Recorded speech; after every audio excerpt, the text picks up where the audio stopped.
మీరు ఆలోచించండి.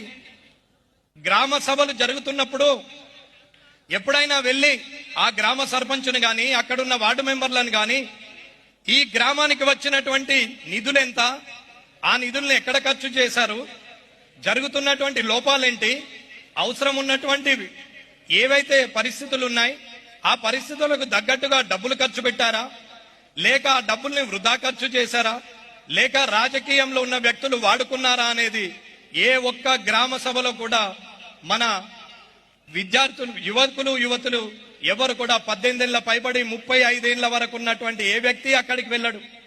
గ్రామ సభ నడుస్తుంది, గ్రామ పంచాయతీ సెక్రటరీ ఉంటారు, మనం వెళ్ళాం. అలాగే విద్యా కమిటీ ఉంటుంది, పేరెంట్స్ వెళ్తారు. కనీసం మనం